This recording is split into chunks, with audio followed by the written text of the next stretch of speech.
আসসালামু আলাইকুম। শিরোনামে আমন্ত্রণ জানাচ্ছি আমি জসিন্তা জিনিয়া। বিএনপি মহাসচিব মির্জা ফখরুল ইসলাম আলমগীর এবং তার ছোট ভাই মির্জা ফয়সাল আমিনের নাম ও ছবি ব্যবহার করে সামাজিক যোগাযোগ মাধ্যমে ভুয়া আইডি খুলে প্রতারণার অভিযোগে দায়ের করা মামলায় গ্রেফতার দুইজনকে রিমান্ড মঞ্জুর করেছে আদালত। রোববার আটককৃত দুইজনকে পৃথক দুটি মামলায় গ্রেফতার দেখিয়ে ঠাকুরগাঁওয়ের অতিরিক্ত চিফ জুডিশিয়াল ম্যাজিস্ট্রেট আদালতে হাজির করে 5 দিন করে রিমান্ডের আবেদন করে পুলিশ। আদালত একজনকে 3 দিন এবং অপরজনকে 2 দিনের রিমান্ড মঞ্জুর করে। এর আগে তাদের নিজ বাড়ি থেকে আটক করে পুলিশ।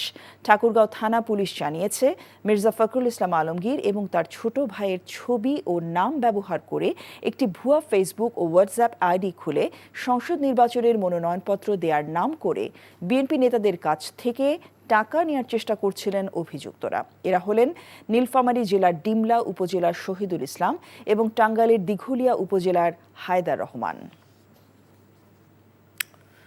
বকেয়া বেতনের দাবিতে সাভারে মহাসড়ক অবরোধ করে বিক্ষোভ করেছে চিত্রনায়ক অনন্ত জলিলের মালিকানাধীন কারখানার শ্রমিকরা।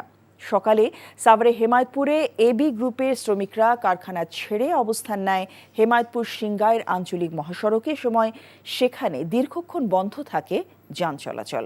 খবর পেয়ে সেনা সদস্যরা গিয়ে যান চলাচল স্বাভাবিক করতে কাজ করছে। শ্রমিকদের অভিযোগ, কর্তৃপক্ষ প্রতিশ্রুত সময়ের মধ্যে বেতন পরিশোধ করেনি, বরং বকেয়া বেতনের দাবিতে আন্দোলন করায় তাদের নানাভাবে হয়রানি করা হচ্ছে। শেষ খবর পাওয়া পর্যন্ত কারখানার অভ্যন্তরে কাজ বন্ধ রেখে বিক্ষোভ করছিলেন শ্রমিকরা। শিরোনাম এটুকুই। এই খবরের ভিডিও সহ আপডেট জানতে ভিজিট করুন এনটিভি অনলাইন www.ntvbd.com।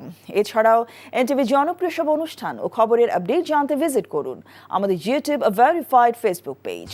12টার মধ্যাহ্নের খবর দেখার আমন্ত্রণ রইল। সবাইকে ধন্যবাদ।